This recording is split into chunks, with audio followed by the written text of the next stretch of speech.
Salam sejahtera, shalom. Kembali bersama saya, Pendeta W. Sopakua dari Puncak Harpa. Kita akan mengikuti 100 hari berdoa. Dan pada saat ini kita berada di hari yang ke-23. Senang sekali kita bisa berjumpa kembali dalam ibadah bersama atau doa bersama 100 hari berdoa. Sebelum kita akan mempelajari pekabaran firman Tuhan saat ini, umat-umat Tuhan dimanapun Anda berada, mari kita tenangkan hati dan pikiran kita untuk berdoa bersama-sama minta tuntunan kuasa Roh Suci. Mari kita berdoa. Bapa yang baik di surga, di hari yang ke-23 dari 100 hari berdoa ini, kami bersuka cita karena Tuhan masih memelihara kami sampai saat ini. Kami masih berada dalam lindungan-Mu Tuhan. Dan tiba saat di mana kami akan merenungkan sabda firman-Mu. Kami butuh kuasa-Mu, agar pekabaran firman ini boleh tinggal dan hidup di dalam kehidupan kami, dan dapat menuntun setiap langkah kehidupan kami untuk berjalan di jalan Tuhan. Di dalam nama anak-Mu Yesus Kristus, Tuhan dan Juru Selamat kami. Amin. Judul pekabaran firman Tuhan di saat ini adalah dikuatkan oleh firman. Dikuatkan oleh firman.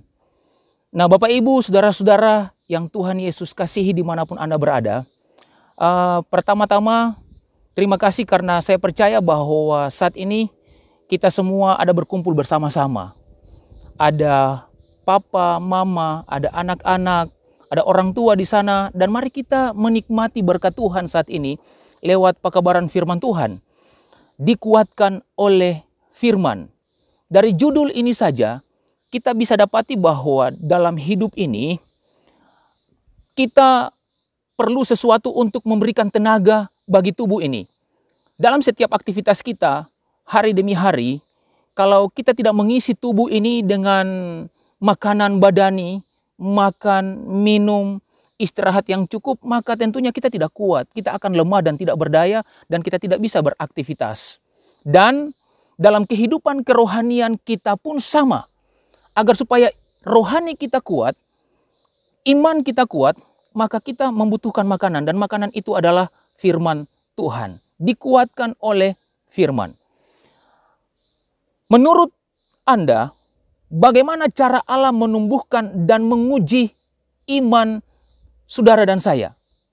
Apa janji-janji Alkitab, kesukaan Anda yang ingin Anda tuntut ketika Anda bergumul dalam hidup ini? Ini pertanyaan-pertanyaan yang seringkali muncul dalam kehidupan kita. Di saat kita tidak berdaya, di saat kita ada hal-hal yang menghimpit hidup ini, di saat kehidupan kita khawatir dengan segala keadaan dunia ini. Olehnya itu, Mazmur pasal 55 ayat 23 yang menjadi ayat tema kita di saat ini. Mari kita buka Alkitab kita masing-masing. Baik papa mama di rumah, anak-anak, adik-adik yang memegang Alkitab. Kita buka Alkitab kita dan kita baca bersama-sama ayat ini. Mazmur 55 ayat 23. Kita baca bersama-sama. Serahkanlah khawatirmu kepada Tuhan, maka Ia akan memelihara engkau. Tidak untuk selama-lamanya dibiarkannya orang benar itu goyah. Di dalam hidup ini siapa yang tidak pernah khawatir? Orang tua. Kalau di rumah mungkin makanan sudah tidak ada lagi atau sudah tanggal-tanggal tua, uang sudah menipis. Seringkali ibu-ibu khawatir, bapak-bapak khawatir, anak-anak khawatir. Apalagi tertumbuk dengan mungkin uang sekolah dan ada kebutuhan-kebutuhan yang lain. Pastinya kita akan khawatir. Dan tidak ada seorang pun di atas dunia ini yang tidak khawatir. Tetapi pernyataan firman Tuhan di dalam buku Mazmur pasal 55 ayat 23 adalah ketika kita khawatir, serahkanlah khawatirmu kepada Tuhan, maka janji Tuhan Ia akan memelihara engkau dari rasa khawatirmu itu. Nah, saya ingin terjemahkan ini, kata khawatir ini, dari terjemahan Alkitab King James Version. Di sana kalimat yang muncul adalah cast thy burden upon the Lord. yang saya garis bawahi di sini adalah kata burden. Nah, kata burden ini adalah beban. Oh, artinya khawatir yang diterjemahkan di dalam King James Version itu adalah beban. Jadi beban-beban hidup inilah yang membuat kita khawatir tentang hidup ini. Kekhawatiran adalah beban. Nah, oleh itu Amsal pasal 12 ayat 25. Di sana dikatakan di bagian A bahwa kekhawatiran itu membuat hati orang bungkuk. Beban itu membuat hati orang bungkuk. Apa maksudnya ini? Kesedihan adalah kekhawatiran di dalam hati.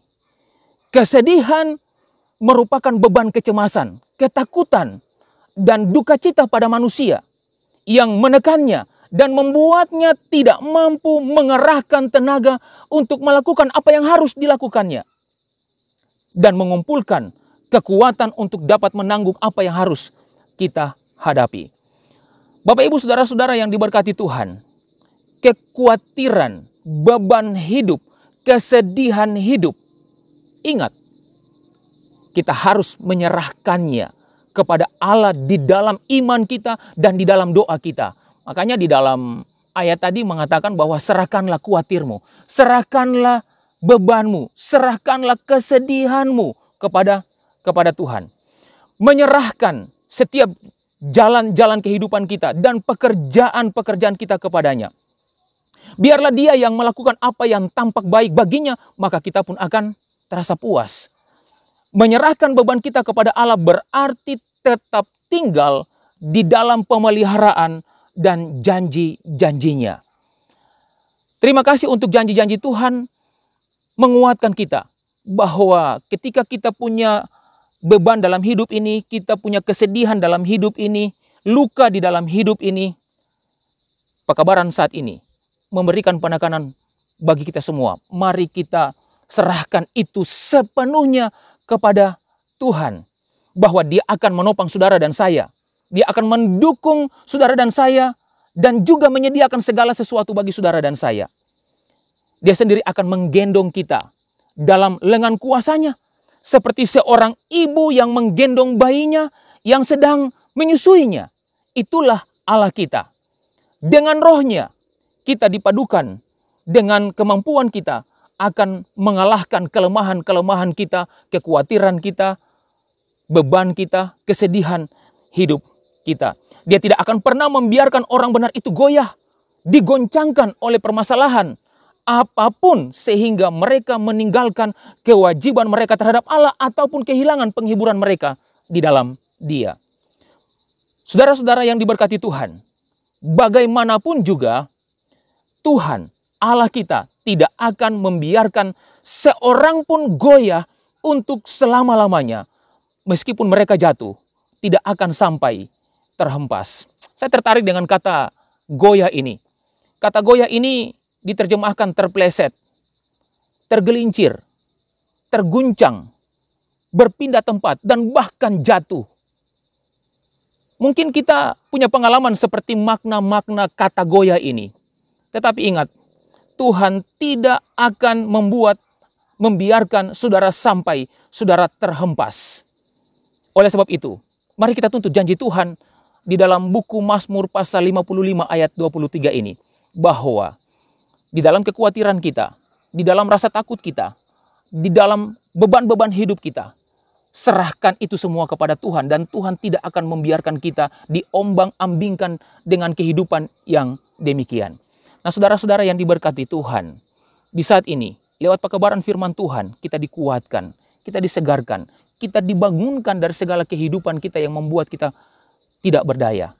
Mengakhiri akan renungan saya di saat ini, saya ingin membaca sebuah kutipan yang terdapat di dalam Ellen G. White Letter 66, 26 Juni 1901 paragraf ke-29. Yang berbunyi demikian.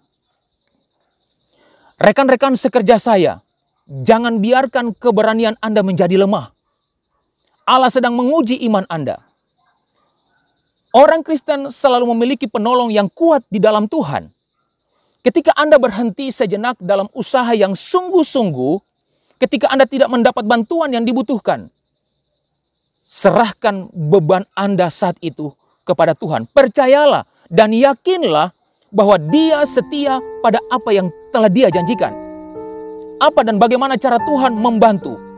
Kita tidak tahu, tetapi ini yang harus kita tahu, bahwa Tuhan tidak akan pernah mengecewakan mereka yang menaruh kepercayaan mereka kepadanya.